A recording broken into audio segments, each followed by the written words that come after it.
Mike. Toronto. VK on the beat. Check. I'm in Toronto where you wanna get the city love. I'm from Toronto where you wanna get the city love. I'm in Toronto like we wanna get the city love. My city love me back for my city love. Welcome to episode 1438 of Toronto Mic'd, proudly brought to you by Great Lakes Brewery, a fiercely independent craft brewery who believes in supporting communities, good times, and brewing amazing beer. Order online for free local home delivery in the GTA. Palma Pasta.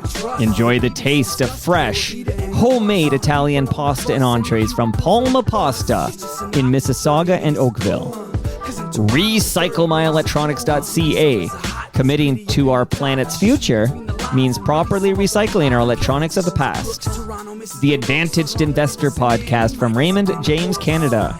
A valuable perspective for Canadian investors who want to remain knowledgeable, informed, and focused on long-term success. And Ridley Funeral Home, pillars of the community since 1921. Today, making his Toronto Mike debut is Scott Laurie. Welcome to Toronto Mike, Scott. Thank you very much. Happy to be here. I'm glad you're here. And off the top, Midtown Gord, who's a regular contributor to the program. Back in the day, Midtown Gord would phone into the Fan 590 and he would talk to like Gord Stellick and Damian Cox. Mm-hmm. And Gord Stellick gave him the nickname Midtown Gord.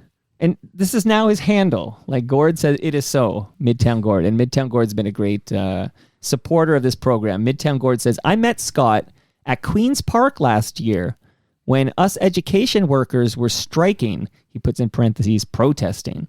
Great chat. I was introduced to him by Jack Boland. I hadn't realized he was now with the Sun. This is from Midtown Gord. Are you with the Toronto Sun? I'm not with the Toronto Sun. I was there for 19 months. It was great. Jack Boland, yes, a photographer who well known throughout the city, and it was great meeting Midtown Gord. I didn't know that was his nickname. So you know him. He's the guy with the big beard. Yes, giant beard. Great guy. We chatted for about 15 minutes or so outside Queen's Park, and it was during my time with the Toronto Sun. You won't, if you're looking for Midtown Gord, I'm just going to let you know, Scott, just go to a Lee Aaron concert. This man won't miss a Lee Aaron. It doesn't matter if Lee Aaron's playing like a bowling alley. Midtown Gord will be there. So if you're looking for Midtown Gord, that's where you're going to find him. I think Jack would help me as well, try to track him down if I had to. Is Jack a metalhead? I don't know Jack.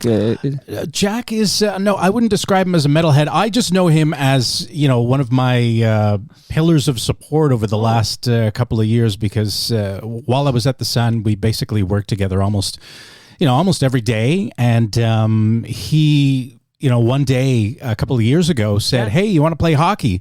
And I hadn't played in 4.5 years because I wasn't mentally in that space. And he got me back into hockey. So. And how's that going for you? Does it feel good to get out there with the people? I was going to say the guys, but there could be women on your team. Come on, the guys and sweat it out and have a great night of hockey. How's that working out for you? I just played last night until about 11 p.m. and it was for an hour. It's the usual skate. I'm not injured, so that's good. And it's one of 3 games a week. And honestly, it's done wonders, I would say, for just my mental headspace, because if I didn't have that, I don't know where I would be. It's really... Well, you need a coping mechanism. Absolutely, a coping mechanism and just a way of dealing with everything. So... Well, we're going to get into it. I would say that playing hockey 3 times a week, much better coping mechanism than heroin, for example.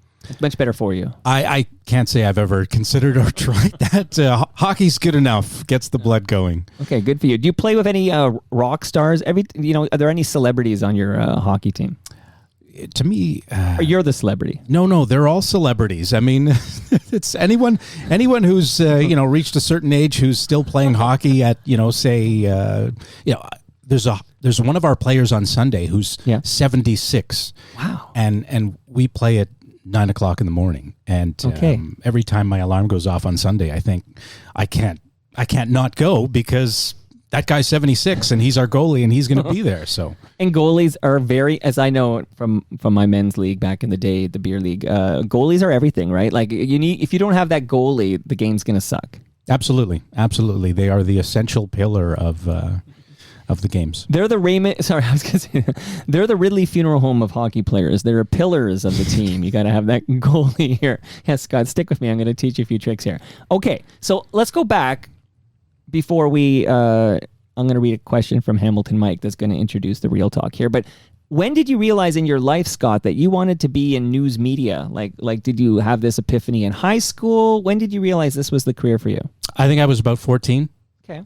Might have been 13. I can't exactly say the time, but for some reason, I grew up in Montreal, and CTV in Montreal at the time was CFCF. Okay. CFCF was anchored by Bill Hoagland, and we had Channel 12 on all the time, Pulse News it was called, and Bill Hoagland was the anchor forever.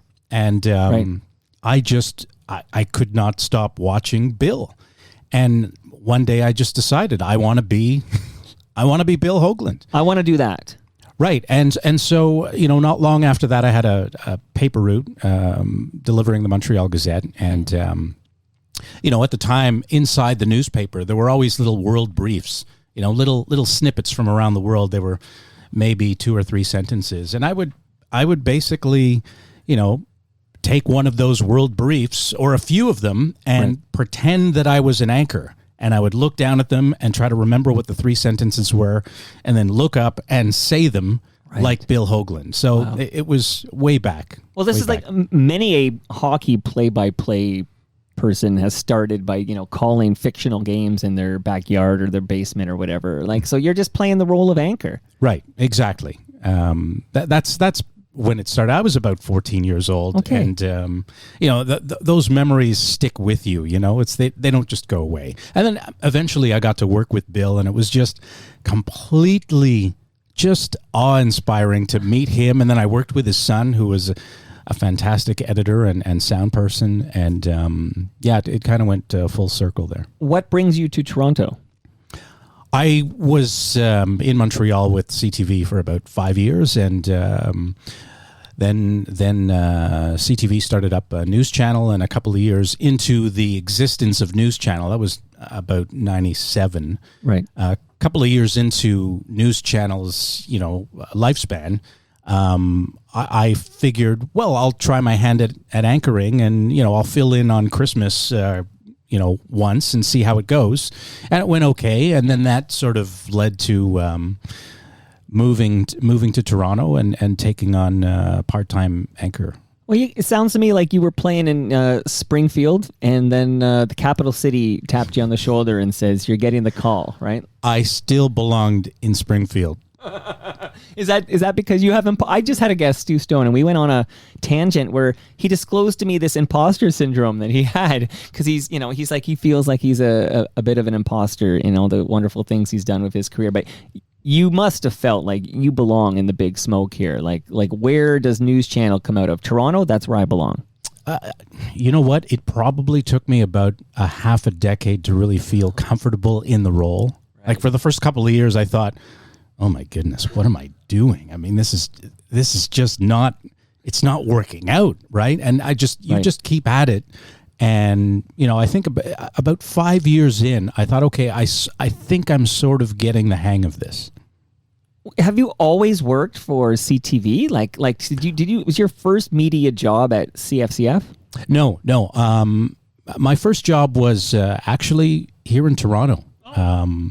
Which was... It's a long drive for you from Montreal. Well, it was... I finished school, and I had already had a sort of great relationship with the CBC because of internships and a summer job that I had here in Toronto. And so as soon as I graduated, I think about 4 days later, I started in Toronto, working at the National News World at the time.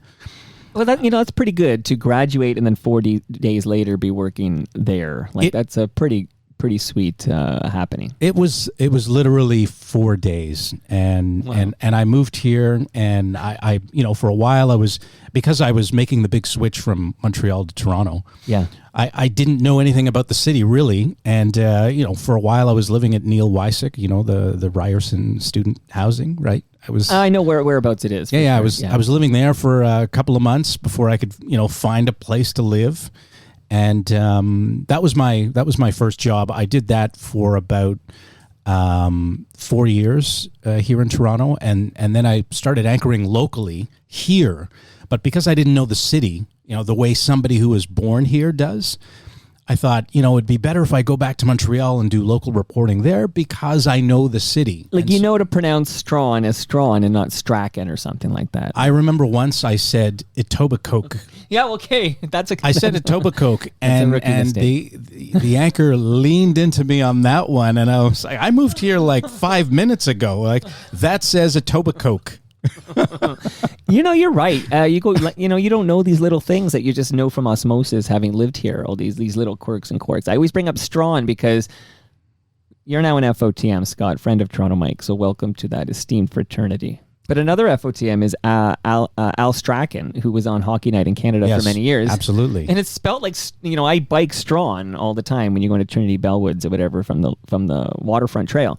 So I'm on Strawn all the time. Most El Trontonians know Strawn, but it's spelled the same way. Like, so this whole like Strachan versus Strawn, you have to be Expedina versus Spadina. There are a million of these things. You got to be well versed in Toronto to speak the language. Mm-hmm. Yeah, absolutely. I learned that lesson pretty quickly at CBLT. Working with, tell me who you were, because that was I watched a lot of CBLT news. Tell me who you were. CBLT. It was a great training ground. I have this great memory of following around Havard Gould, who was at Queen's Park at the time. Well, he was at Queen's Park forever. And I just sort of followed him for a day, and he gave me a lot of great tips on how to build a story, how to craft a story, what a clip is, how long it should be. Steve Paikin was there, which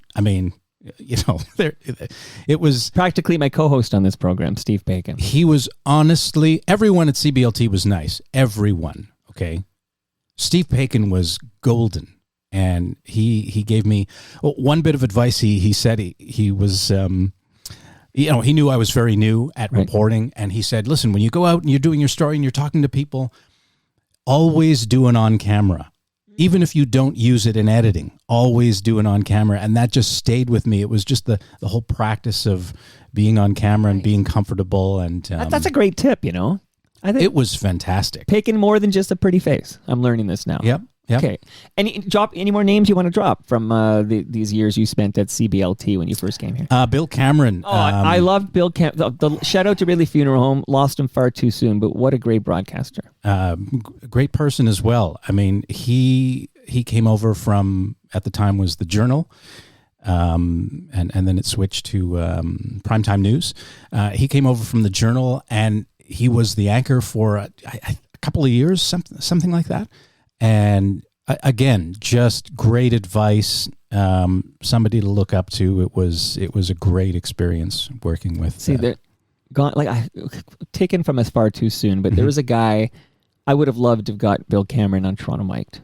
Like, I'm happy to have Scott Laurie on Toronto Mic'd, but I would love to have. You'd be better off with Bill. He was fantastic. And I was only a medium or something. But what were you going to say there? I was only at CBLT I started July a long time ago, and non-committal on those days. Yeah, July a long time ago, and I left, I think, in October because my boss at the National. Same year. Oh, 4 months or something. Yeah, and how good I am at math. Actually, no, it was not 4 months later. It was the next year. Okay. So I was there for under 2 years. Okay. And then they said, well, we've got a local reporting job in Montreal if you want. Absolutely, chance to go home. Chance to go home. Okay, so how do you end up at CTV? In many regards, this is your dream job to be at CTV. Like, I'm going to guess this, and you're going to tell me if I'm out to lunch. But I'm thinking when you visualize your dream gig, you want to be taking over for Lloyd Robertson. Am I close there? Like Lloyd's got the gig. Absolutely, but I never thought that at all. I mean, I was very happy doing local news in Montreal. It was great. It was you get to do a story a day. It's a lot of practice. You get to deepen your connection to the community, right? And out of the blue, I think CTV knew they were expanding because they had all these specialty channels that they were creating. And the head of CTV News reached out, and then Rosemary Thompson, who was the Montreal bureau chief at the time, she reached out, and I ended up making the switch from CBC local to CTV National. Right. So I was in the same building as Pulse News, as CFCF, CTV Montreal. But I didn't actually work for them. I was working for the national news. Okay, and so what year is it when you start your CTV news career? That was 95. 95. Okay, let me ask you this. Were you an Expos fan? Baseball and I don't you don't really have to be. Get along. Shout out to Leslie Taylor and Brian Gerstein and all these Expos fanatics that are listening. Steve Cole. You don't have to be a baseball fan. I'm only because I just read the other day they're going to make a documentary for Netflix about the Expos leaving Montreal. And I was just curious if you were one of those diehard Expos fans who had their heart broken. Well, not only that, not only are they planning that documentary, but they're also, there's always this undercurrent of pressure and hope that can the Expos come back? Right. It's just one of those stories that never goes away because Montrealers have that emotional connection to the team and they'd love it to come back. Kind of like the Nordiques in Quebec, but right. Is that going to happen? I don't know. No, I don't know either. Because I'm born and raised in Toronto, I've never had a team I loved ripped from me. Like, I can only imagine, and I have these conversations with people, be it like, oh, I was a diehard Jets fan, and then they went, where did they go? Atlanta? No, Phoenix, right? They went to Phoenix. I got to keep track. Atlanta came back. That's right. Okay. So, or I was an Expos guy. I was a Nordique fan, like that, or a Grizzlies fan, right? Mm-hmm. In Vancouver. But Toronto, we've lost franchises that nobody cared about. Like, we didn't lose our Raptors or our Blue Jays or, definitely didn't lose our Toronto Maple Leafs. And that's not going to happen anytime soon. I know that would be quite the story to cover. Okay, so now we've got you in Toronto. I'm going to play a clip, just a minute here, to hear how did Scott Laurie sound? Oh, jeez. And by the way, it was called. Did they rebrand it at some point? It was called News Channel. Is it still? But is Newsnet? Why do I think it has multiple names? Well, the CTV News Channel. Originally, if memory serves me correctly, I believe it was News One at first. Then it was Newsnet. Newsnet. Then it was News Channel. And is that what it is today? News Channel. I believe yes, it is. Okay. It's CTV News Channel. I'm asking you the tough questions here, Scott. Yeah. Okay. So even less than a minute here of Scott on CTV News Weekend here.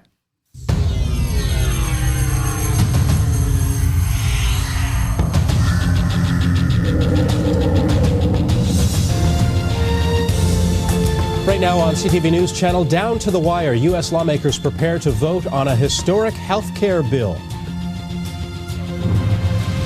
A third deadly avalanche in a week in British Columbia. 2 are dead. And all good things must come to an end. Saying goodbye to the 2010 Paralympic Games. This is CTV News Weekends. Hello and thanks for joining us. I'm Scott Laurie. Our top story right now, the 2010 Paralympic Games are about to come to a close, but before they do, Canada has won another gold. Brian McKeever. All right, 2010 here. Is it difficult for you to listen to this? Wow, that's a long time ago. 14 years ago. I can't remember that specific day, but I remember the games, definitely. I think at that time I was covering, I was doing weekend anchoring, but also we had an Olympic desk at the time. Sure. Because of Vancouver, obviously. Well, yesterday was the anniversary of Sidney Crosby's golden goal. Beautiful which goal. Was the last day of the games. And that's the way, if you were going to write the story of, us hosting the Olympics in 2010, you write it with Crosby scoring in overtime to win gold. With an assist from Jerome McGinley. Iggy! Yeah. Oh yeah, his kid's good. Oh, Ginlett's got a kid apparently. It just everything's a junior now. This is the future of sports. Bo Bichette and Vlad Guerrero, they're all going to be juniors. We've got Max Domi on the Leafs, right? Like it's all going to be juniors. Okay, I digress here, but yeah. So that means it's almost exactly 14 years ago because the Paralympic Games come right after the Olympics in the host city. But I know that when I mentioned I had a clip. You said it's been a while since you watched, and then maybe we should cut right to it. This is how we're going to do it, because this is going to be some real talk here. I really want to hear your story and understand your story, but let me just tell you that no matter what happens in the next little bit, you're not leaving here without a palma pasta lasagna. It's in my freezer right now. I know you moved the box, and you're like, that's awfully light. There's no lasagna in there. It's in my freezer. I'm going to load this up before you leave here, Scott. So you're getting a palma pasta lasagna. Excellent. Thank you very much. Oh, listen, I'm not done yet. I feel like Monty Hall here. Fresh craft beer from Great Lakes Brewery is heading your way too. That's just the most delicious craft beer in this city, and we love Great Lakes. So they've sent over the beer for you. Palma Pasta sent over the lasagna. Ridley Funeral Home, they don't want to see you anytime soon, Scott, but they did send over a measuring tape for you. Might come in handy if you got to, insert joke here. If you have to measure anything, that's courtesy of Ridley Funeral Home. Couple of pieces of advice, and then I'm going to read a note from Hamilton Mike, and then we're going to get into it, because there's a date, March 24, 2018, which was almost exactly 6 years ago that you were fired, and we're going to get into this. But let me just let everybody know, whether you manage your own, financial investments, or you have a person who does that for you, there are best practices and great advice in the Advantaged Investor podcast from Raymond James Canada. So subscribe to the Advantaged Investor podcast. And Scott, if you or anyone listening has a drawer full of cables, you got old devices, I don't know, laptops from 2004 that are never going to be used again, you got any of that junk in your house? No? Yes? I do not. No. Okay. I might have some cables, but a laptop, no. You don't have anything collecting dust in the corner. Okay, no. But for those who do, and even for your cables, Scott, if you go to recyclemyelectronics.ca and you put in your postal code, EPRA is like, hey, there's a place we accredited near you, or they will properly recycle that, and then it won't. The chemicals won't end up in our landfill. So we've got you taken care of. Lasagna, beer, measuring tape, best practices. Hamilton Mike writes in when he heard that you were coming on. He says, I just read his Medium post. Probably the most egregious case and example of Bell's Let's Talk being complete corporate horseshit. So that's Hamilton Mike who wrote that. But I thought that would be our gateway. Would you mind sharing the story? I'm going to read the first lines from what you wrote, and then we're just going to chat about this. You wrote, Scott, I want my name back. What happened to me in the CTV National newsroom at Bell Media in 2018 was an injustice. For 6 years, I have lived with this. I have been tarnished with an unfair public impression that I am a workplace risk because of the continuing and overwhelming cost to me on my career, my mental health, my personal relationships, my quality of life, and my name. I cannot be silent anymore. What was done to me must be known. Okay, now I'm going to shut up because I want to hear from you, Scott. Set the table for us here and share with us what happened to you at the CTV National back in 2018. Well, first off, I'm glad that Hamilton Mike read the post, and I'm sure many others who are curious may want to read it as well. I mean, all I can say is that I was in that post just being as upfront and honest as possible on, I had a front row seat to what happened. Nobody had a worse, better seat than me. And I saw everything happen in real time, and it was a complete injustice. And why do I want my name cleared? It's been damaged. Period. And anyone who would have this kind of experience would want to do the same thing. If you can't rise up and defend your name, what can you do? And so that's why I wrote that. So why did it take 6 years? Is it just you now feel brave enough to share your story? I'm just curious because it's been 6 long years for you. Why 6 years? Number one, it is absolutely never, ever, ever too late to call out injustice, ever. 6 years, 60 years, doesn't matter. Number two, again, this is having an effect on me every single day. And why did I, it took me about 6 weeks to write that. And the idea came from a friend of mine from high school who said, maybe you should write something. Share your story. And why did it take me 6 weeks to write? Because I had to think about everything that happened. Like, what do I want to say? How do I want to say it? What am I trying to convey here? And again, it is about the injustice, and it continues. What happened 6 weeks ago? Well, 6 weeks ago, I had a fantastic job interview. Fantastic. It was about 45 minutes. Sometimes you have a conversation with somebody, whether it's a job interview or just a conversation, and you feel like, yeah, you know what? I think there was a connection there. I really think that's going to work. And after the job interview, it was, the usual, we'll get back to you with next steps and all that. And then I heard nothing. I heard absolutely nothing. And it's not as if I have, a bad resume. It's not as if I don't have any skills. I mean, I was at CTV for 23 years. I was at the Toronto Sun for 19 months. I was at the Ontario government very recently for a short amount of time. I mean, I have absolute skills. But 6 weeks ago, after a great job interview, all of a sudden it was crickets. And the problem is that since last summer, that has happened 5 times. Wow.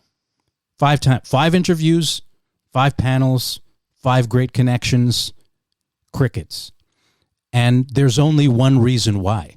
People have this mistaken impression, of who I am. And it's completely false. So I had to put my side of the story out there. My side of the story, sure, there are going to be people. There are always people who are going to disagree. There are always people who are going to say, "Well, wait a second, that's not my reading of what happened." But I had a front row seat to that. I saw what everyone did, and that's the truth. Well, you can look again.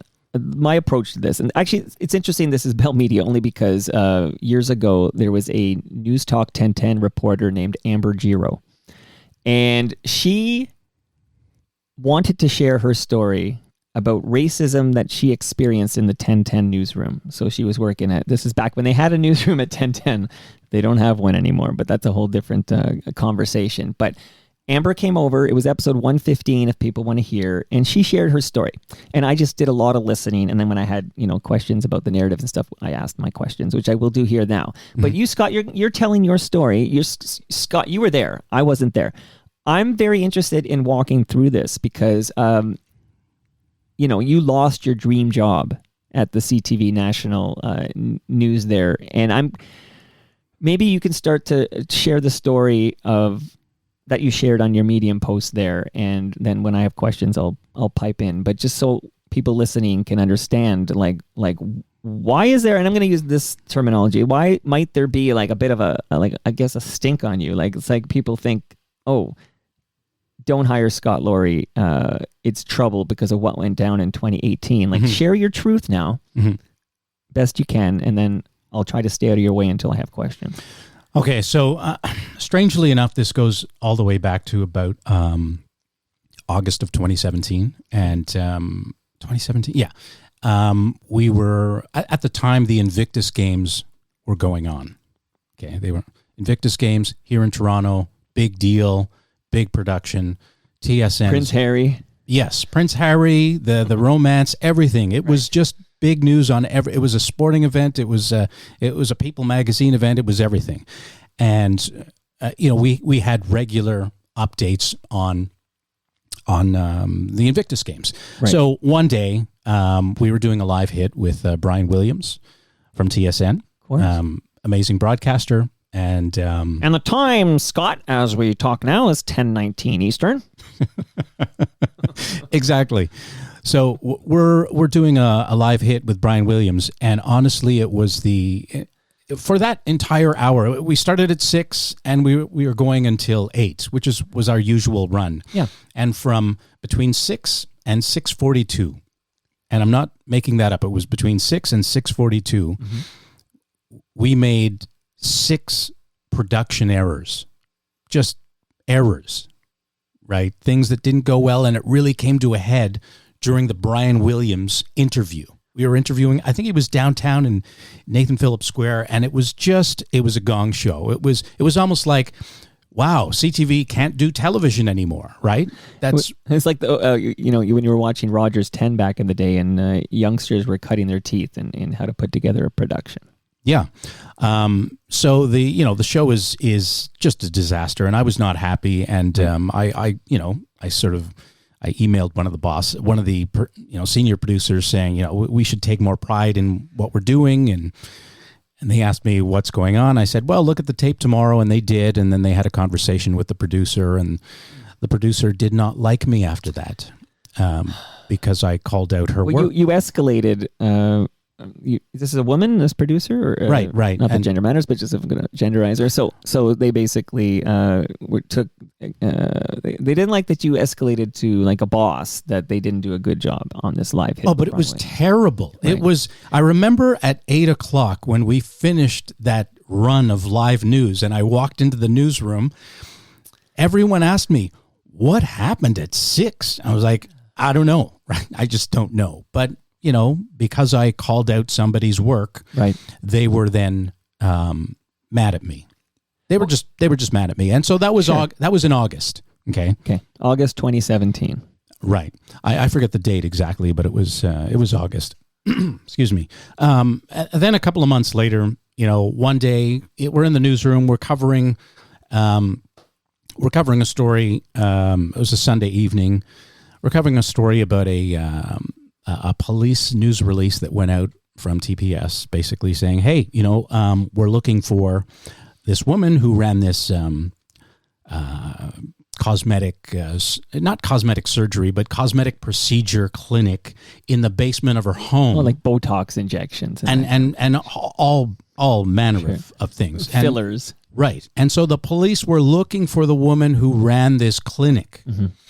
And the reason why is because somebody who went to the clinic, or a couple of people who went to the clinic, ended up having to go to the hospital because of work they had done in this basement clinic. I think it was called Miss Kitty or something like that. It was the kind of story that people would click on because it was so crazy. Right. So we did this story. The producer of that newscast at the time was the same one who I had called out. And just so we know as we go through, you're intentionally not naming anyone, which is fine. So okay, just to clear that up, because people are going to like, who is this producer? But you don't want to name these producers, is that right? Yeah, exactly. And because of the adjudication that happened, they have anonymity. Okay. So Miss Kitty, the Miss Kitty story. They're looking for this person. They need to arrest them because of, these people getting harmed after going to her clinic. If you go in for a butt lift, you want to make sure that it's going to be a proper, safe job, right? And you don't end up in emergency after. Well, these people ended up in emergency. Right. So after the show was done, we all came into the newsroom, and I said, that was a great show. It's a good thing we got that Miss Kitty story in there because, it's the kind of thing, again, that people would click on and be interested in. And there were 5 of us sort of chatting around the pod. We were getting ready to go home probably in about 10, 15 minutes. Right. And the producer, who's already mad at me because I called out in August 2017, yeah. Right. So now we're in October, and the producer looked at me and said, yeah, Miss Kitty, that's probably where Scott got his lips done. Whoa. Right. And in my mind, that's what I said. Yeah. And my initial reaction was, these are my natural lips. May I ask you to just racially identify this producer? Is this a white woman? Or is that too much? It's your call on this one, but I'm just curious. Is this a white woman? I would technically be identifying them if I do that. Then don't do anything that'll get you in trouble here. Okay. Yeah. But I can tell the listenership, Scott, if you don't know, because how would you know? It's not part of the story, but you are a black man. Yeah, there you go. Story, okay. And so my initial reaction when I heard that was like, did I just hear that? Yeah. That's insane. Yeah. Right. And I just said, these are my natural lips. And there were like 4 other people around there. And it was kind of like one of those moments where everyone goes silent. Yeah. And then we all just... Because of how inappropriate that is. Right. And then we all just went away. And I went home and I was broiling. I was just stewing over this. Did I really hear that? And no one said anything. Right. It's just, an inappropriate racist joke. Yeah. And no one said anything. So I went home and thought about it. And the next day I came in and I went up to 3 different people at work and I said, hey, somebody said this to me yesterday. What do you think? And they were like, oh, that's racist. Yeah. And then I went to the boss and I said, this happened to me. And they were shocked. Their reaction was your reaction. Well, it's because it sounds very racist to me to make it's almost like those racial caricatures you would back in the day with a big-lipped person eating watermelon. Like, this is racist.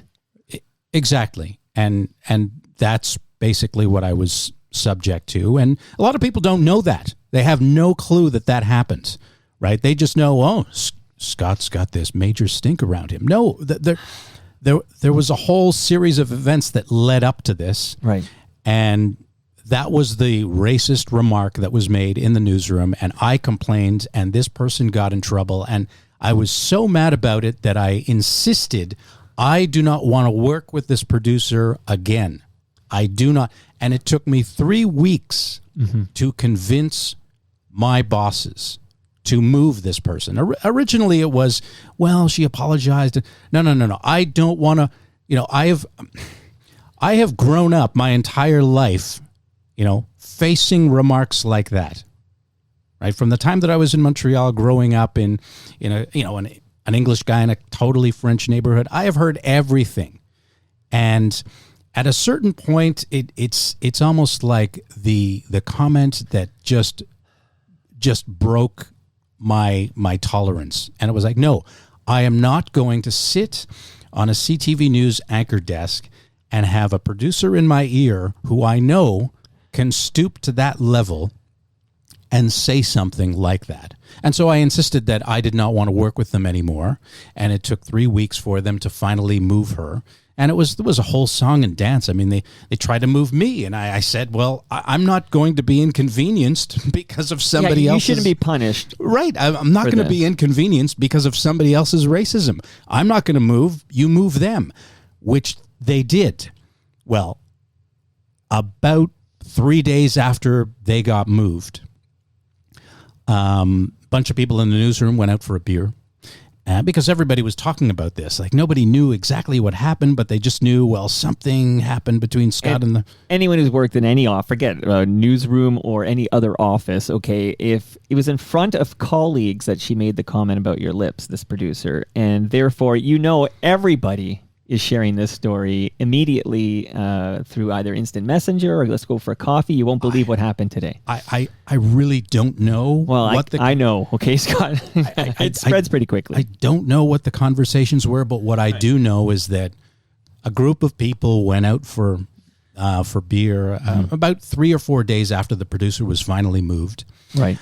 And the next day, one of my friends in the newsroom phoned me.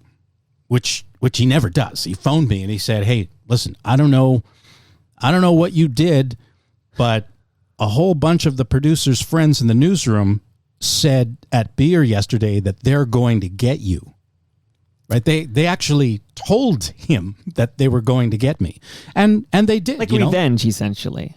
Yes, retribution because I complained about a racist remark. I mean, that's what it boils down to. And nobody actually knows all of that, right?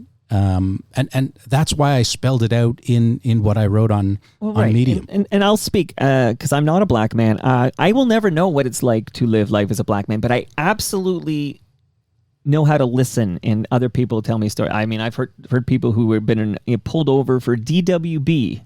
Okay, I'm never going to get pulled over for DWB, but I've heard from people who have shared me these stories with me. So I'm here to learn.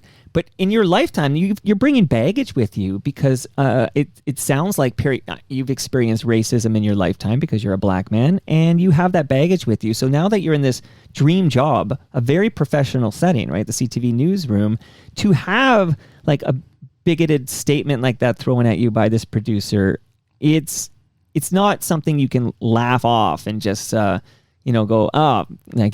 that's like, say sorry and we'll move on. Like this is I just want to emphasize the significance of how this would affect you to experience this racism in the newsroom in 2017.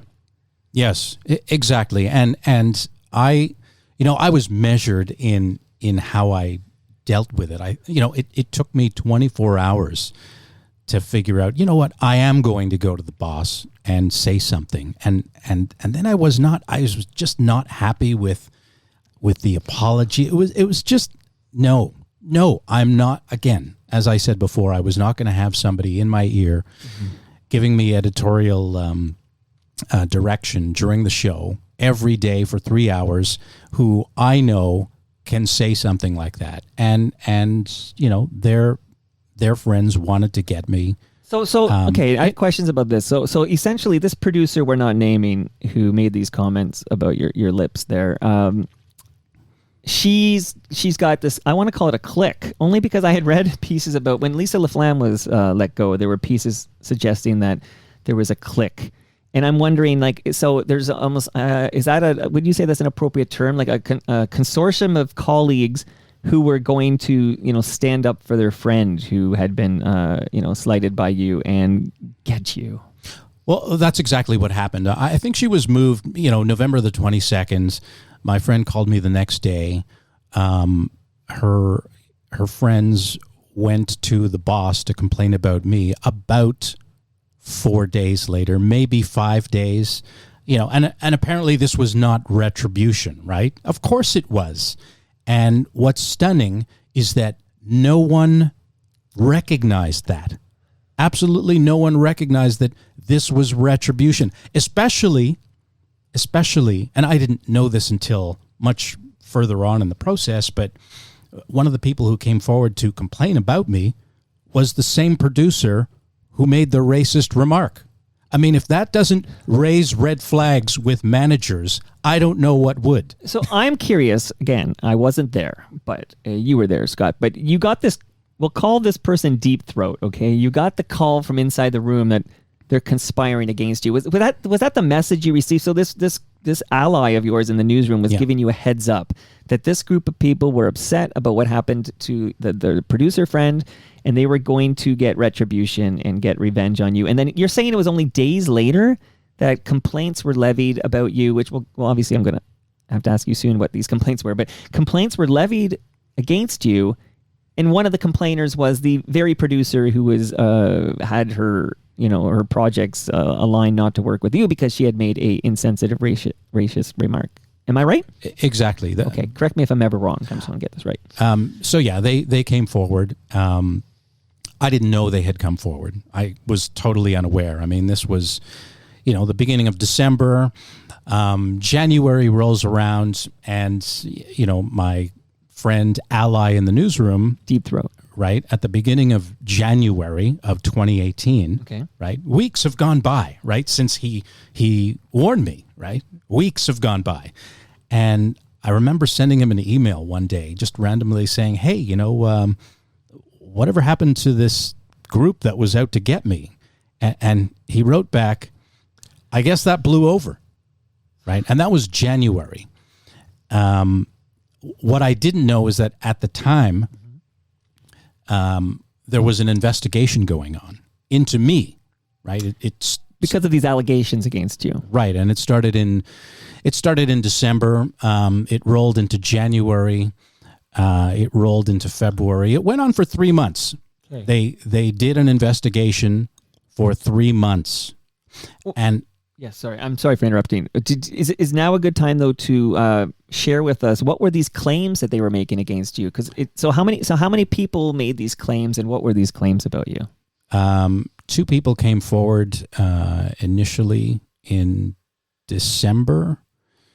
Then 2 other people came forward in January. But again, I was unaware of that until much later on. May I ask, so that's 4 different individuals who are going to make claims against you, which will be revealed in a moment, I suppose. But these 4 people, are they all part of this clique that Deep Throat was warning you about, or at least tied to that clique?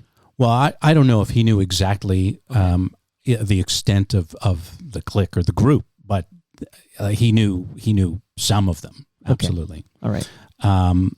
And their basic claims were that I was harassing them by sending them messages on Facebook that they deemed inappropriate. They thought it was harassment, and one of them said it bordered on stalking, which I don't know. Stalking is a criminal offense. Last time I checked, and yeah, that's basically what their claims were. Okay, so 4 different women said that you were, I don't know, inappropriately messaging them through Facebook, or am I getting that right? Yes. Okay.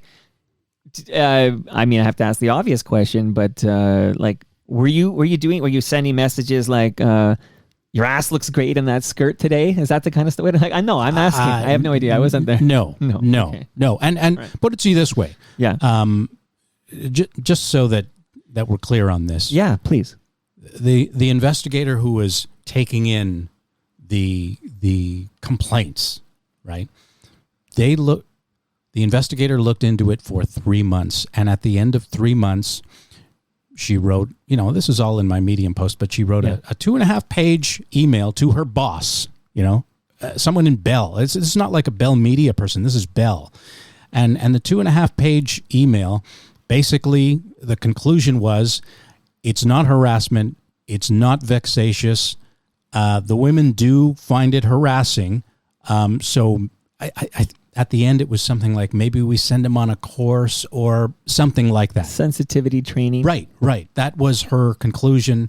And she sent that email on March. But did she say whether you should be fired or not? Was there any commentary from this investigator? And this is an independent investigator, or is this like a Bell person investigating these allegations? This is somebody inside Bell. Okay. But did they make any suggestions, any conclusions regarding whether you should keep your job or not? Their conclusion was that I should not be fired. I mean, again, their conclusion was that it wasn't harassment and wasn't vexatious.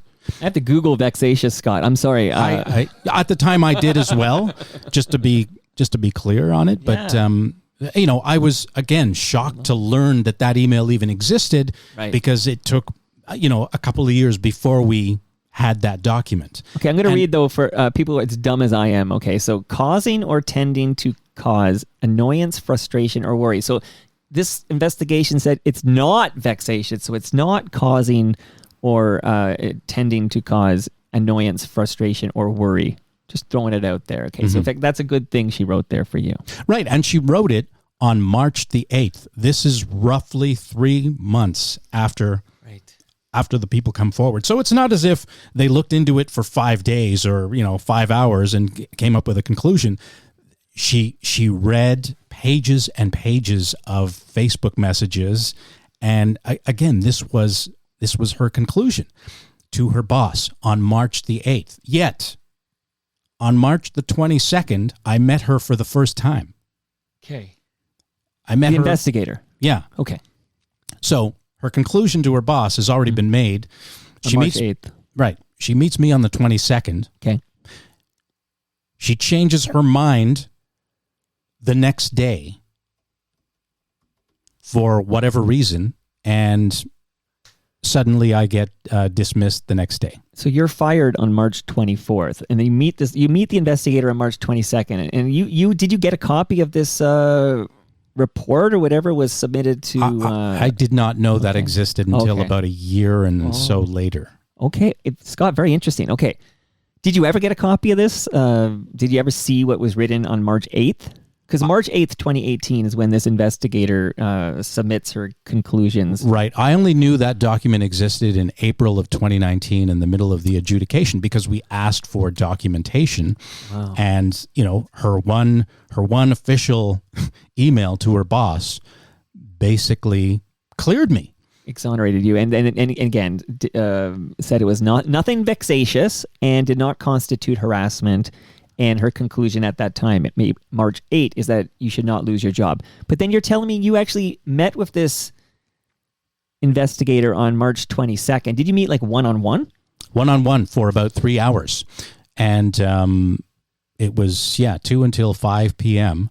And I outlined to her because she said.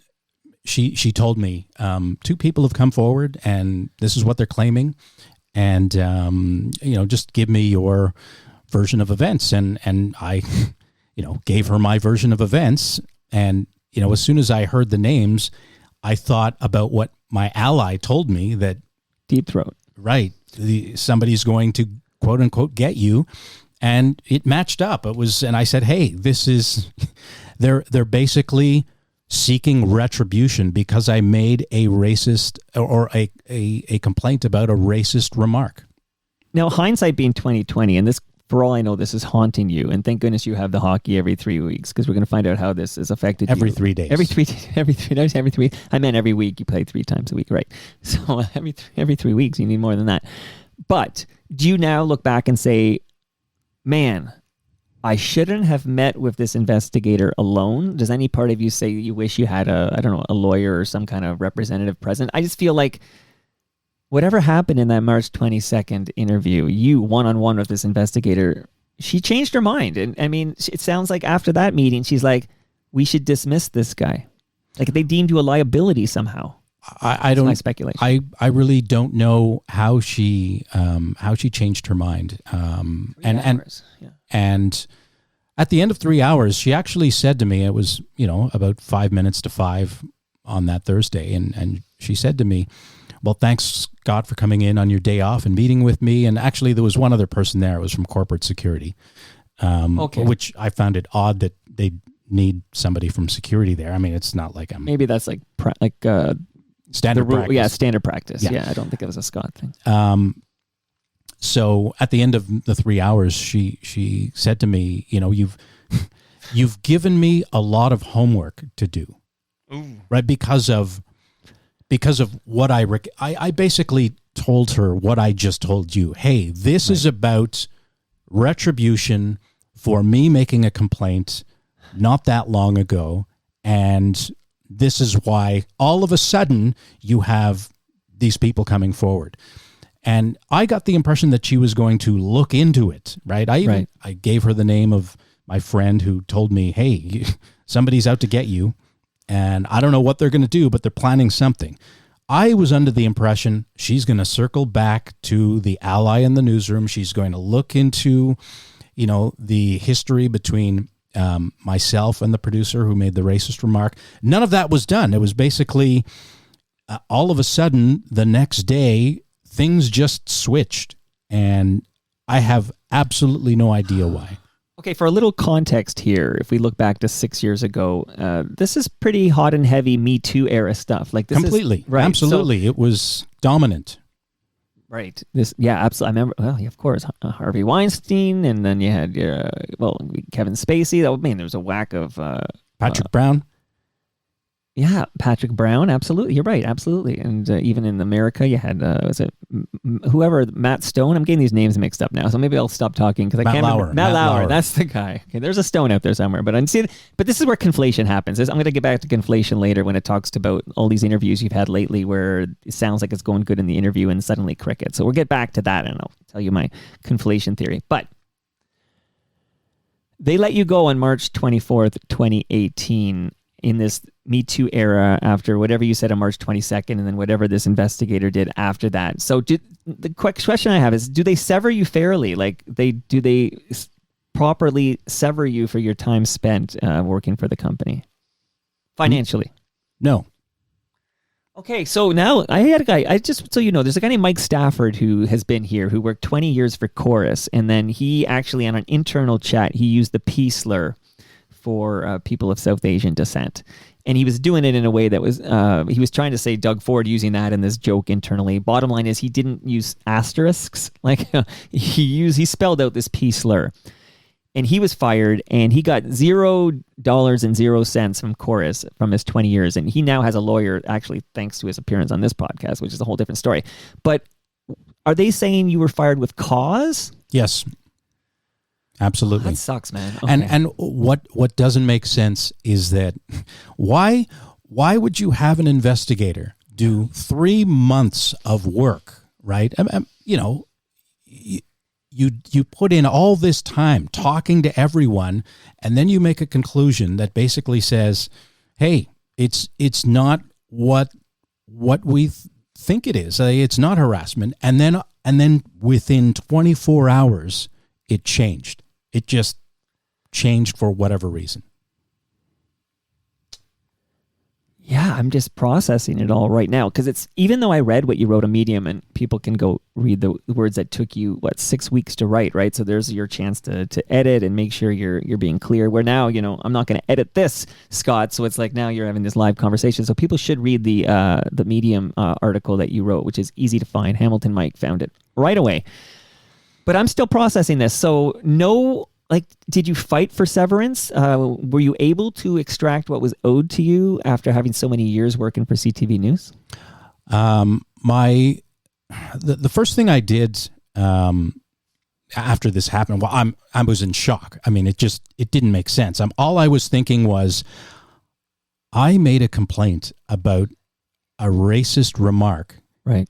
And at the end of the entire process, I lost my job. Had I not made a complaint, I would probably still be there, period. That's crazy.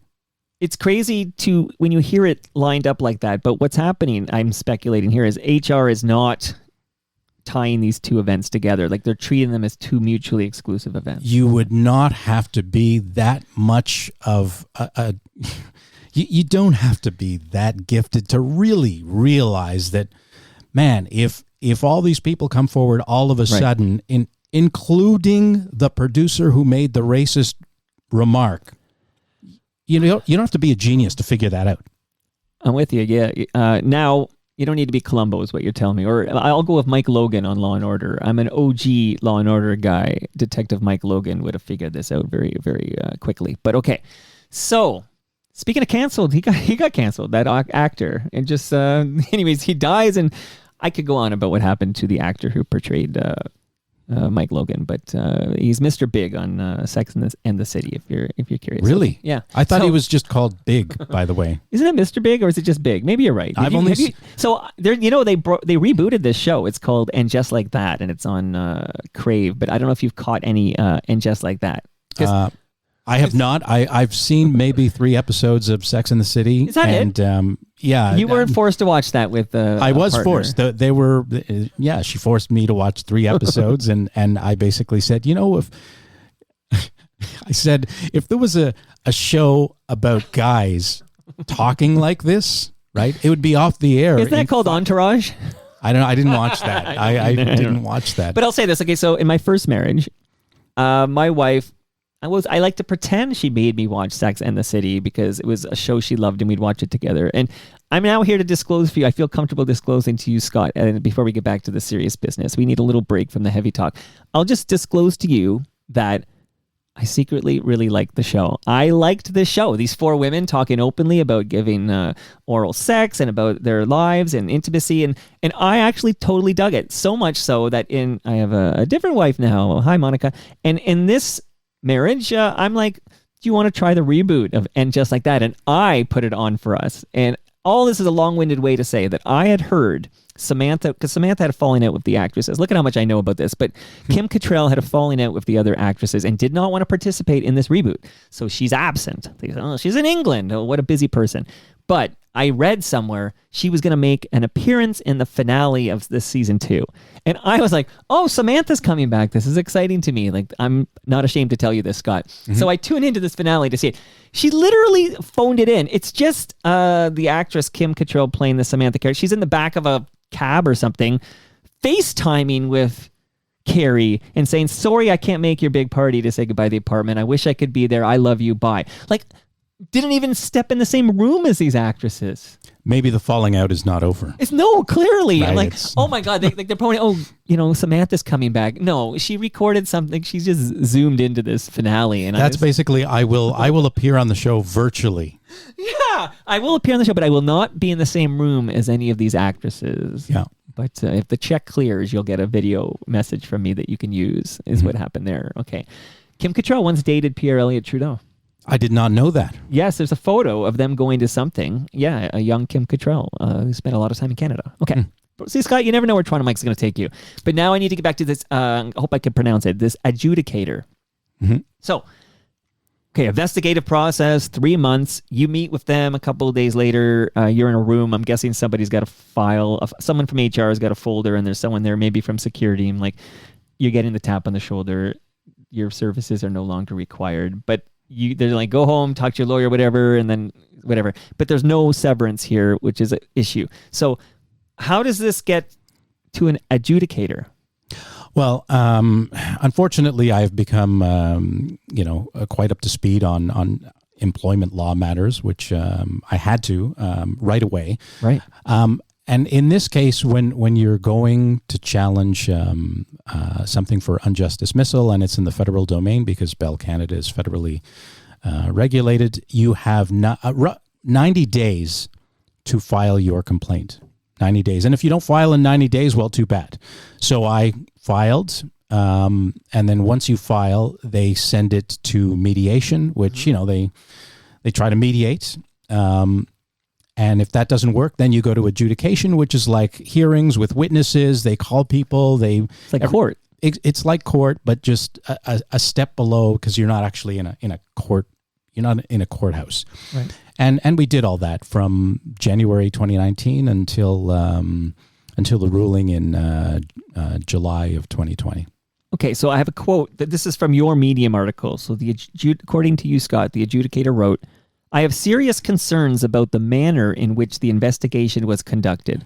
While it was clear that the investigator was thorough in her actions and analysis, and that lengthy meetings were held with each of the quote-unquote players involved, the evidence suggests that significant errors were made.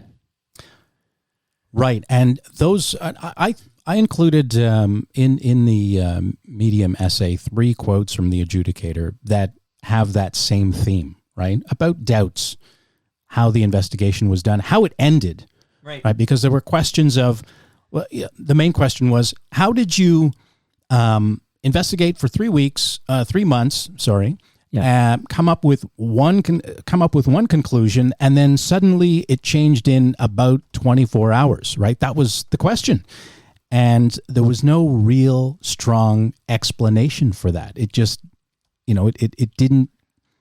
it didn't sort of sound on the up and up, and that's what the adjudicator was pointing to. And, that's why I focused on that, because that to me is the injustice, is how do you look into something and clear me and then not? So have you received any money? Now we're 6 years out. So have you ever received any money, or is this literally you're fired for cause and you walked away with nothing? Right. The adjudication ended. It was not successful, and no, there was nothing. It was I cannot stress this more. If I did not make a complaint about a racist remark in the newsroom in front of 4 people, none of this would have happened. None of it. Because there wouldn't have been retribution. There wouldn't have been a group out to get me. The producer would not have, fired up her friends to get me. The producer was getting a lot of pressure in the middle of the adjudication to testify. But she didn't want to. She did not want to testify. And here, I'm going to tell you something that's absolutely stunning. Okay. The middle of the adjudication, I found out from my ally in the newsroom that the producer has quit her job. She quit her job, staff position, to go freelance at CBC, out of the blue in the middle of the adjudication. And they did not want to, the producer did not want to testify because, again, I think she knew. Well, and this is the producer who made the comments about your lip. Right. And this is basically, this is basically about a year or so later. And they're being forced to testify, but they don't want to. They quit their job. They leave CTV, and then they decide that they need to get a lawyer. Now, how do I know that? How do you know that? So one day in the middle of the adjudication, it was June of 2019. June of 2019. I'm at home. I'm getting ready for the next court date, which is a few days from that. It was June the 24th. Our next hearing date was a couple days later, and my lawyer phones me and he said, "Are you playing a practical joke or something on me?" And I'm like, "No. Well, what happened?" Well, the producer who lawyered up, or who wanted to lawyer up, a friend of hers suggested, "Hey, you may need a lawyer in this, right? Because of everything that's going on." And so she reached out to an employment lawyer who happened to be my lawyer. Wow. Who happened to be my... What a small world.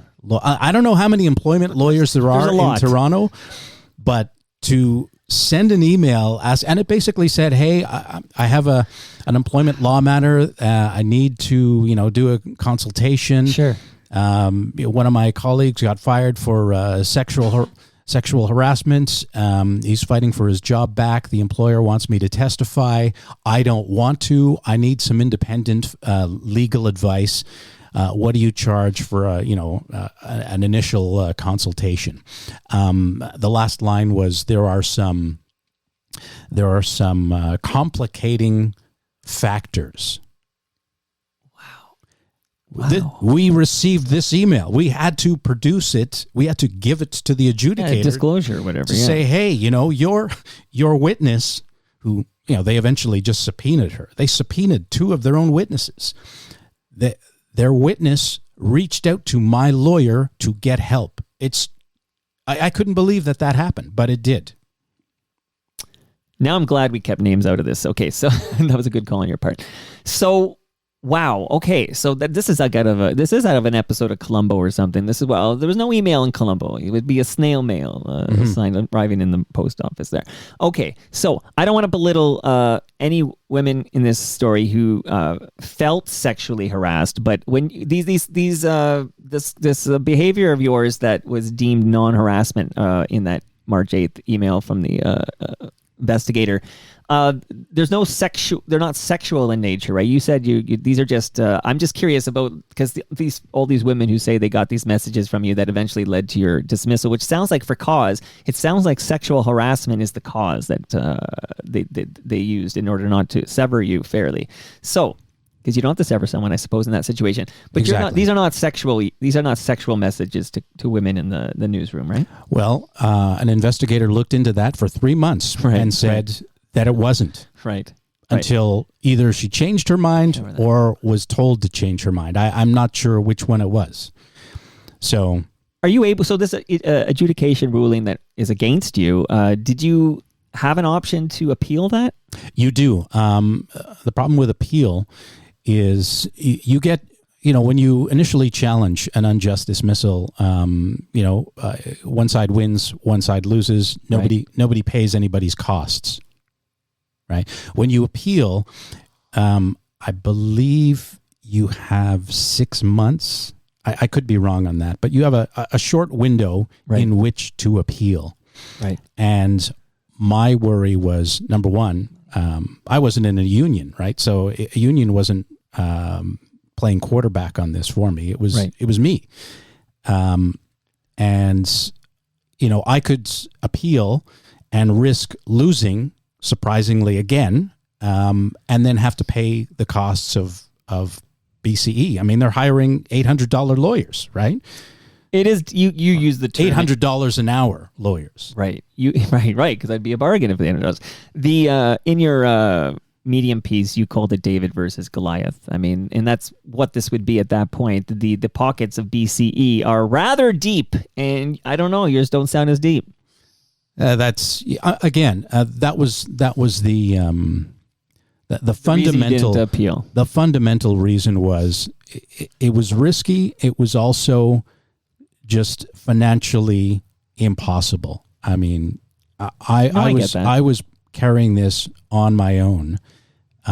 Shockingly, it didn't work out the first time. To lose the second time and then have to pay their costs, forget it. No way. I'm not gonna risk that. And again, the window, it might have been 3 months, it might be 6 months, but you have a certain amount of time to do that. And what's been eating at me for all that time is that now people have this impression that, oh, Scott Laurie is X. This is false, right? And I had to write that to defend my name. Now, I don't know, how many people out there have to defend their names, but is it ever too late to defend your name? No, it isn't. No, and this all starts with this, racism you experienced in the newsroom, that you stood up for yourself. And I do always am curious about if you had a time machine. Do you go back and say nothing after the Lips comment if you had a time machine? I've thought about that, and I've received a few messages from people who have said, yeah, I've experienced the same thing. Even last night, somebody sent me an email saying, not an email, but a message on LinkedIn saying, yeah, I've experienced the same thing. And, do I go back in a time machine and say, geez, maybe I just let it slide? No, you do not let racism in the workplace slide.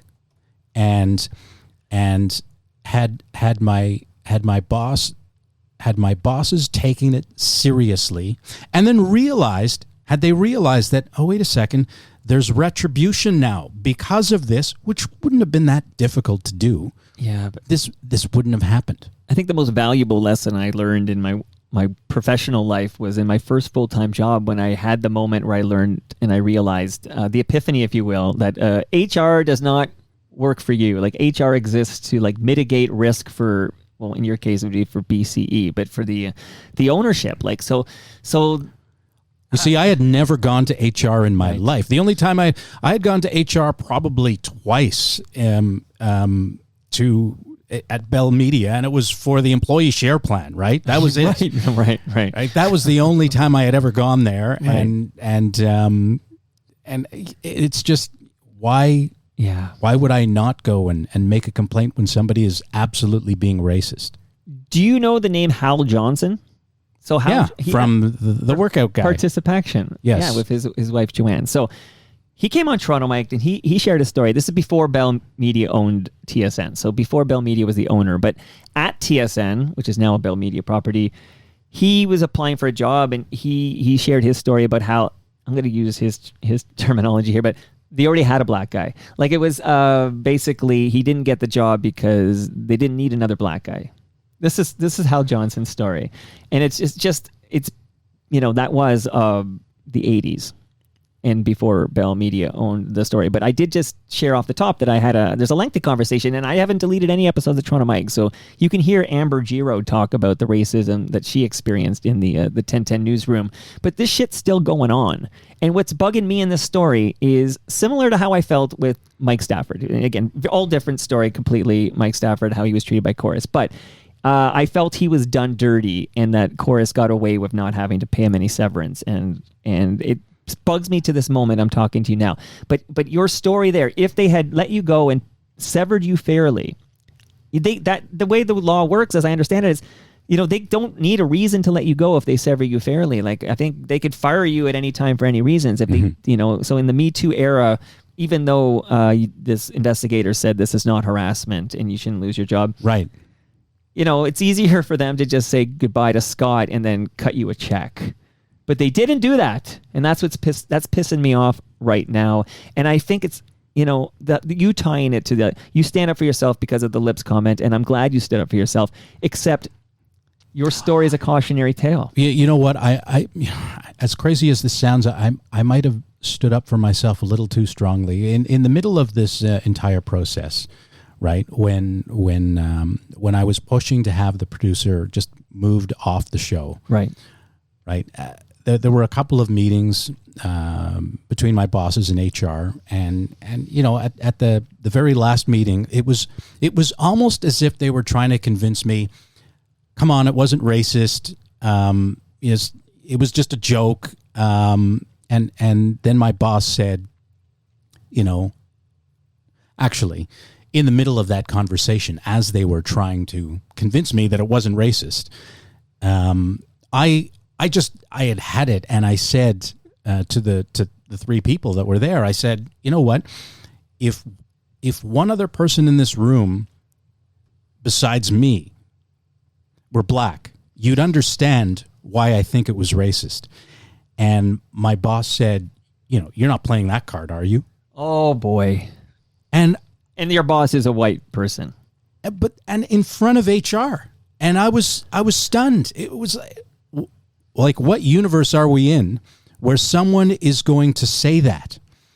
Right? And that meeting just ended badly. It just ended badly because I got the sense that wow, they really don't care, right? They just don't care. And ultimately, the producer was moved, but at the time I thought, all right, the producer's friends are mad, maybe my boss is mad, I have no idea, but this has been just a mess, right? All because I stood up to someone who made fun of my lips. What an infuriating story, Scott. My goodness gracious. Okay.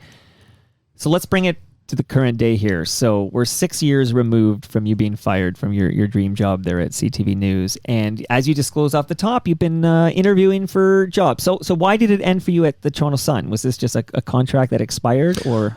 And I'm glad you brought that up because I almost forgot. If I didn't mention Adrian Batra, the editor-in-chief, and Jack Boland and Jonathan Kingstone, and Mr. Hahn, who, they basically, did me a favor and gave me a job. Adrian called me out of the blue and said, you know what happened to you is BS. Yep, that's a good word for it. Would you come work for us? And I thought, hey, why not? Maybe my thinking was, because the Sun is really on a push to do, more video, and because the media landscape, especially the in newspapers, pivot to video, Scott. Right. It's just there's so much change going on that who knows where we are in that change and where it's going to end up. But I thought, okay, I can go there. And maybe someone in television land is going to say, well, maybe Scott is, employable, right? And so I was there for 19 months. It was great. It was almost like getting a redo on being a local reporter in Toronto again, because the first time around when I was at CBLT, it was not very long and I was not very good. And this time it was, everything was going on. COVID was happening. There were a lot of demonstrations that were happening around that. Right. Things were sort of opening up again. The invasion of Ukraine started. Like, there was a lot going on, and it was just good. It was a good way to get my mind off of things and get back into doing journalism. It was fun. And I really owe a big thank you to Adrian Batra and Jonathan and But that did come to an end. Yes, it did. I left because I happened to get a new job. Okay. It's a good reason. Yes, exactly. I got a new job, and right.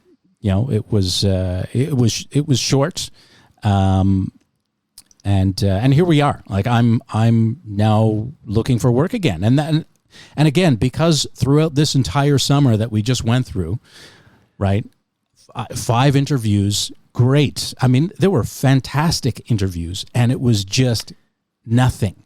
And you think it's due to this stink on you because 100%. when people start asking around, it's going to be revealed that you were fired for cause for sexual harassment. Right. And who wants to hire that guy, right? Right. And no one knows the backstory of how we got to that point. Right. And I think, call me biased, but I think that's important. Are you following, and I'm not sure how this is resolved, but I was reading an article about your former colleague, Paul Bliss. Are you friendly with Paul Bliss? I am not. That's the last conversation I ever had with Paul Bliss, I think, was in 2018. 2018, okay. Because he launched a $7.5 million lawsuit over his dismissal, and he was facing sexual misconduct allegations, and he was suing CTV News, and of course, and I actually need to find out what happened with that lawsuit. But I'm just that's a good question. I do not know. But I'm just wondering, like, have you consulted a lawyer? Like, if your reputation has been damaged, and I'm going to quote you again because I did it off the top, and this is how I want to close our chat, but you wrote, "For 6 years I have lived with this. I have been tarnished with an unfair public impression that I am a workplace risk because of the continuing and overwhelming cost to me on my career, my mental health, my personal relationships, my quality of life, and my name. I cannot be silent anymore." So I want to see, so obviously your career, are you working right now, Scott? No. So you're currently looking for work, and that's why you've had these interviews that have gone quite well until the crickets appear. Mm-hmm. Right? Okay. Your mental health. So this is 6 years removed, and I know that your coping mechanism is the hockey game, and I'm glad that exists. But how are you doing? You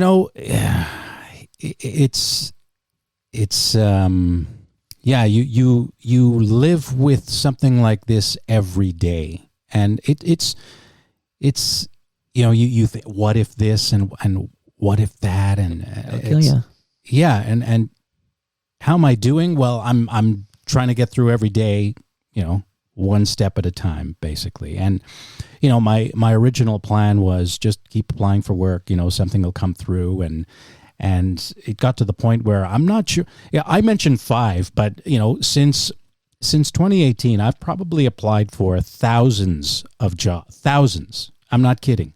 Thousands. Even at CBC, a few at Global, many in communications, government communications, corporate communication, nothing. So it's, how am I doing? I'm trying to get through things. I'm hoping that if people have a better understanding of what really happened, then that might help. Well, I'm glad you're talking about this. On the live stream, Canada Kev called it Bell Don't Talk. So instead of the Let's Talk, he says it's Bell Don't Talk, because you stood up for yourself, and here you are now. But you do deserve your name back. Like, I think context is important in this case, because you're right. If you're in a shrinking industry, so there's high demand for these jobs, and then just having been fired for sexual harassment at CTV at Bell Media, that might result in the crickets if people don't understand the context of this story. And I don't think that's fair to you at all. And I'm very glad that you've decided to talk about this.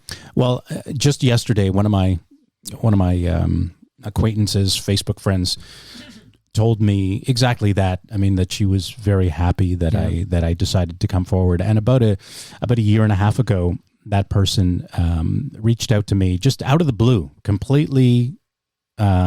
It was an odd contact, and it came about 10 years after she left CTV, and she basically said, "Hey, Scott, I wanted to let you know that, a couple of months after you got fired from CTV, somebody from CTV reached out to me asking me if I wanted to complain about you." Wow. And this person, 2 people have done that, but this person circled back to me and said, after you were fired, they were still looking for people who would complain about you, and they refused, right? And I don't know why they did that. Like, why? If I'm out the door already, I'm gone, right? Yeah. And they were still looking for people, and I think it was because I had challenged it at adjudication, and they were looking for justification for something that was unjustified, and did not, like, it was just not something that was appropriate under the circumstances. Also, they may have always felt like there might be a day when you decide to tell your story, right? Like this day that arrived very recently when I read that piece that you spent 6 weeks writing, that was in the Medium piece. Like, you're now telling your story, and they probably thought that day might arrive, and maybe they had more ammunition or something. I really don't know, but I was shocked when two people that I worked with, contacted me years later to say, did you know that months after you were gone, they were phoning me asking, hey, would you like to make a complaint about Scott Laurie? And they said, hell no, that guy was set up, right? It was a witch hunt. That's what they said. Yeah, I'm getting pissed off here. Okay, not at you, Scott, at this whole situation you're in here. So the cost, you mentioned your career, it's been clear, your mental health, man, I hope you have somebody you can talk to, because I know how dire that can be for people, and I hope that you're taking care of your mental health here. Trying my best. Trying your best. I hope you score a hattie in the next hockey game. That was Sunday. Did you score? 3 times. Oh yeah, okay, you got a hattie. Okay, yeah, okay, that's how you get a hat trick. My personal relationship, so you don't have to disclose what you don't want to disclose, but it sounds like this last 6 years might have affected your personal relationships. Is that beyond, colleagues who felt you were a sexual harasser, or is there more there? No, there are some people that I've not heard from at all. Like, people you think, oh yeah, I'll hear from them. No, nothing, right. Zero. Just it's like, it's almost like you stop existing. Right. And I just felt, at the beginning of this year, I have to start existing again. And this is one way of doing it, by saying, hey, this is what happened. And, don't just take what's out there as the truth. But honestly, in some cases, it feels like people write you off and you don't exist anymore. Have you ever seen The Wire? Love that show. Okay, well, what does Marlo say? My name is my name. Scott, I did not know that. Well, I'll lend you my box set here. It's in the liner notes, Scott. But your name is your name, and really, at the end of the day, you just want your name back. And I hope you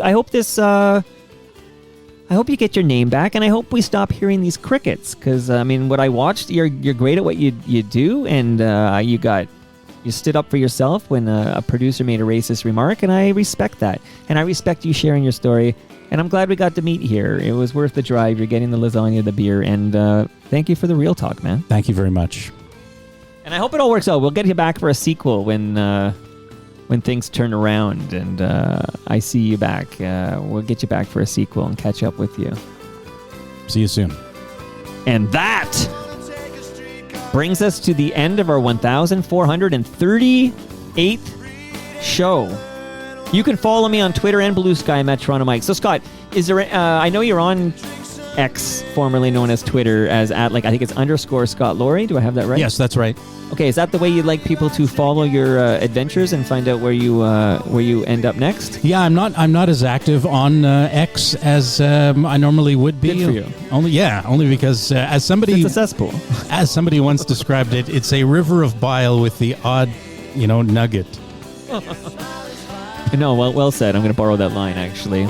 Much love to all who made this possible. That's Great Lakes Brewery. Don't forget your beer, Scott. Palma Pasta. I'm going to get your lasagna in a moment. RecycleMyElectronics.ca. Raymond James Canada. And Ridley Funeral Home. There's your measuring tape, Scott.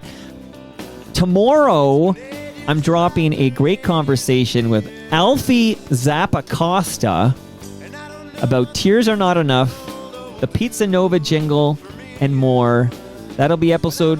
Here's what I did, Scott. So I recorded it, and normally I drop things right away, but I had this one in the can.